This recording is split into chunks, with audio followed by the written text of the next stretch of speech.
Close your eyes for a second. I want you to picture something. We're going back in time, way back to the early 7th century. Okay, I'm with you. You're standing on the edge of a desert oasis. Yeah. And it is loud. I mean, really loud. You've got camels braying, merchants are shouting at each other. Donkeys hauling goods, the whole chaotic scene. Exactly. And the air is just thick with smells, livestock, all these different spices, dust, unwashed bodies. It sounds pretty typical for antiquity, right? Just the absolute chaos of commerce. It does. I mean, that fits the profile of just about any major trading hub from that time. If you were in Damascus or Cairo, this is the exact vibe you'd get. High energy, high stress. But here's where it gets interesting. Here's the twist. If you were in those other cities, you would be clutching your purse so tight. You'd be watching for pickpockets, making sure the merchant scales aren't, rigged. And honestly, you'd probably expect to pay a bribe just to get a good spot. It was a real watch your back kind of world. Caveat emptor. Buyer beware. That was pretty much the universal law of the land. Exactly. But in this market, the marketplace of Medina, the sources we have suggest something just radically different was going on. Right. The historical records say that here there are no entry fees, the scales. They're actually monitored by a third party. And this is the part that really got me. If you buy a bag of dates and you find out they're rotten, you can actually return them. Which is just, it's a huge cognitive dissonance for us, isn't it? We think of consumer rights, return policies, regulations. As modern ideas. Totally. Things that came about in the 20th century. But here we are, 1,400 years ago, and it's happening. And that is what we're digging into today. We are doing a deep dive into the marketplace of Medina, looking at a whole stack of historical chronicles, legal texts, economic records that all detail how this one oasis city created a blueprint for commerce that somehow balanced profit with conscience. And what's so crucial to understand is that we're not just talking about being nice. This isn't a story about charity. No. This is really the origin story of a very sophisticated economic model. Scholars call it regulated freedom. We've got sources that detail the whole shift from the pre-Islamic trade practices, which were, frankly, brutal, to the new regulations that came in after the Hijra in 622 CE. It's a case study in preventing exploitation while keeping the market free and open. So let's unpack that, because to really appreciate the solution, we have to get into the problem. I was reading the descriptions of the pre-Islamic markets, and Wild West feels like an understatement. That's a very fair assessment, yeah. It seemed less like a market and more like a battlefield where money was the only weapon. It really was. So to set the scene, the Prophet Muhammad arrives in Medina in 622 CE. This event is the Hijra. He's leaving Mecca, moving his community to this new city. And Medina wasn't some quiet little sanctuary. No, it was a hub. It was a bustling commercial hub. You had Bedouin tribes coming in from the desert, Jewish merchants with trade routes established over generations, caravans from the coasts. So high volume of trade, but very low trust. Exactly. Strangers dealing with strangers. And everyone depended on that market to survive. But the sources are so clear that before these reforms, the markets were just notorious arenas. It was survival of the fittest, or maybe survival of the most deceitful. Yeah. The clever just exploited the uninformed, and you had no recourse. If you got scammed, the attitude was, well, that's your fault for not being smarter. I was really struck by how sophisticated the scams were. I mean, they had names for them, specific terminology for how to rip people off. It wasn't just lying, it was institutionalized manipulation. Oh, absolutely. And understanding these specific scams is, I think, key to seeing why the reforms were so radical. One of the big ones you see mentioned over and over is Najash. Najash. The notes I have translate that as stirring up. That's right. Think of it as the 7th century version of shill bidding on eBay. Oh. So you're walking past a stall, you see a nice rug, and you hear a couple of people loudly bidding on it, shouting out higher and higher prices. You think, wow, okay, high demand, this must be really valuable. Yeah. So you jump in with a high bid. But the other bidders are fake. They're plants. Precisely. They're friends of the merchant. They have zero intention of buying. Their only job is to prey on your FOMO, your fear of missing out, and your lack of knowledge. That's market manipulation 101. It manufactures social proof to trick you into thinking the market has validated a price that's completely artificial. And that psychological angle is what made it so insidious. It exploited trust. Then you had another one, Talaki al-Rukban. This one is fascinating from like an information warfare perspective. This is the one about intercepting the caravans, right? Yeah. This part really stood out because it feels a lot like insider trading. It's very, very similar. So imagine you're a farmer traveling to Medina with a big load of grain. You've been in the desert for weeks. You have no idea what the current price of grain is in the city. You're flying blind. Totally blind. But the city merchants aren't. So these predatory merchants would ride out miles into the desert to meet the caravan before it reached the city. And they lie. They lie. They say, oh, the market is flooded, prices have crashed, but hey, I'll do you a favor and buy your whole stock right now for this low price. So they're leveraging information asymmetry. They know the real price. The seller has no clue. They buy low, right back to town, and sell for a massive profit. It weaponized the lack of information. And then, of course, you have the big one, hoarding. The term for it is itikar. This seems to be the one the texts treat with the most severity, creating artificial scarcity. Yes. If a drought was rumored, merchants would lock up their grain, refuse to sell, and just wait. Wait for the panic to set in. Wait for people to get desperate, for prices to skyrocket, and then they'd release their stock. And we have to remember the context. We're not talking about the price of a new TV going up.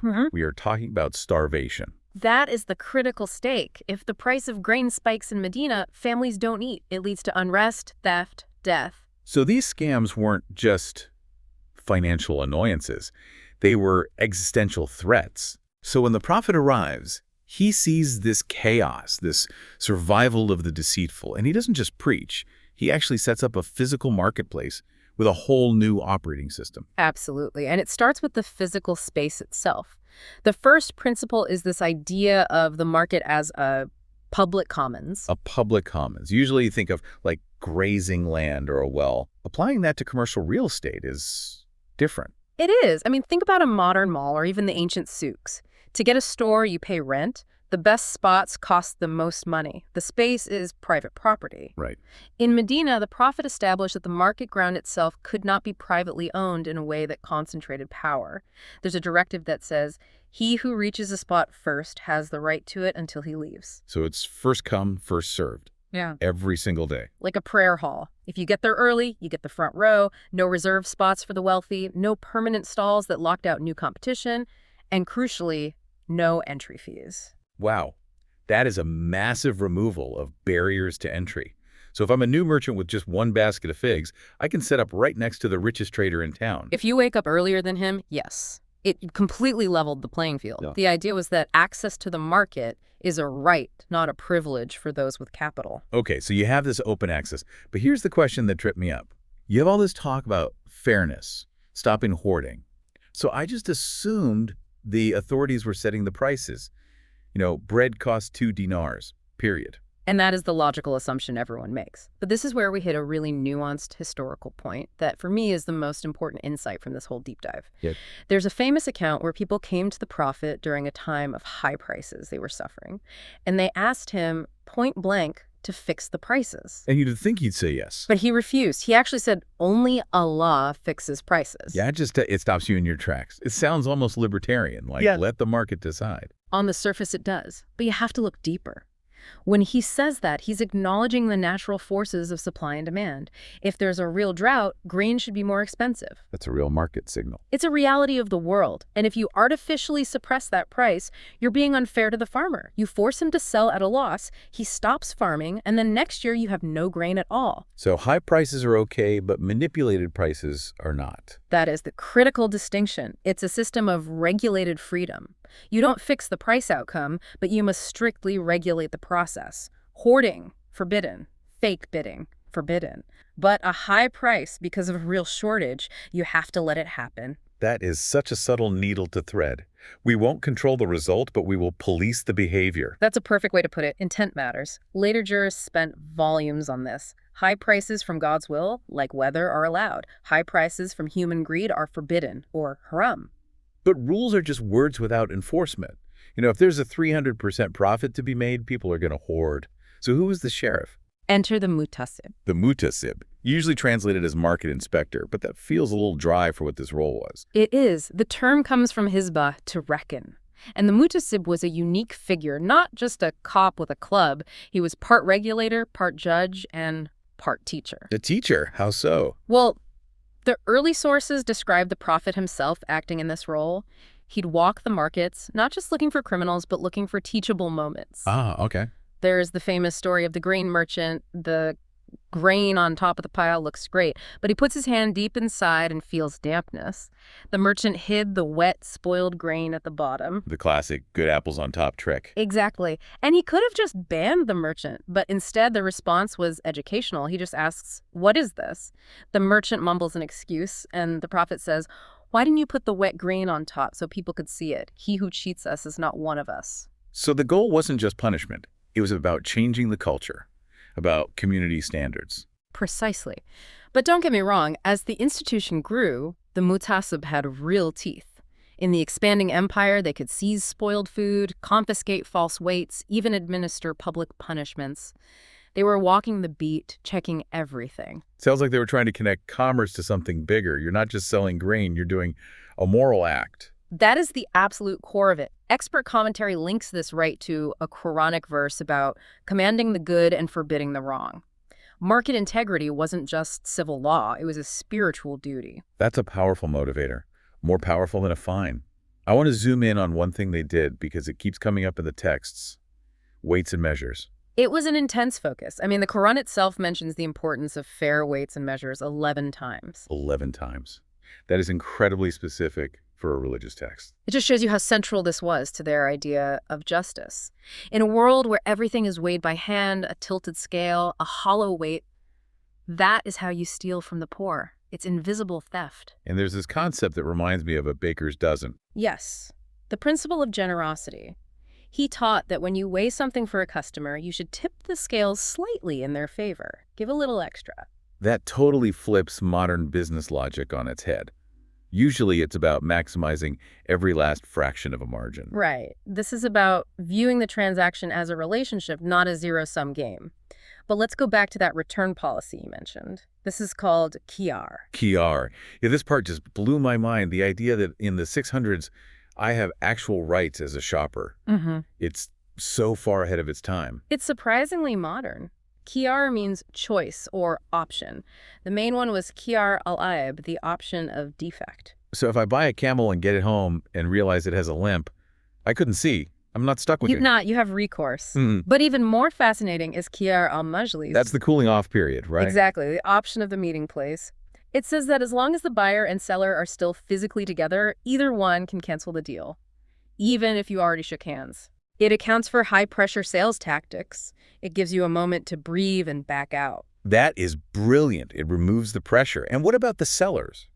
Transparency was mandatory. You could sell defective goods, but you could not hide the defect. If you sold a garment with a tear, you had to point to the tear. If you hid it, the sale was void. So they were trying to replace buyer beware with seller be honest. That's a great way to put it. Okay, so we have this incredible framework in one city in the 7th century. But Medina was a small place. How did these rules for a date market end up influencing global trade? It happened through codification. In the centuries that followed, you had these massive intellectual figures, jurists like Abu Hanifa, Malik ibn Anas. They turned the anecdotes into law books. Exactly. They systematized it. So a rule about selling dates in Medina became a universal principle of commercial law applied in Spain, in India, everywhere. A judge in Cairo in the year 1000 would be applying precedents established in Medina hundreds of years earlier. And what makes this so distinct? Surely the Romans had market rules. They did. But the consensus among the historians we looked at is that the unique Islamic contribution was this combination of open access, that free market entry paired with active consumer protection through the mutasib. It wasn't a guild system, but it also wasn't a total free-for-all. Now, we do have to do a reality check. We're painting a very rosy picture. Was this a utopia? No. And it's important not to romanticize it. The sources are also clear that corruption existed. There were mutasibs who took bribes, merchants who found loopholes. Human nature is human nature. It is. The system wasn't perfect, but the ideal, the legal and social standard, created a system that was remarkably consumer-friendly for its time. It set a bar that society strove for. Even if they didn't always hit it, the expectation of justice was there.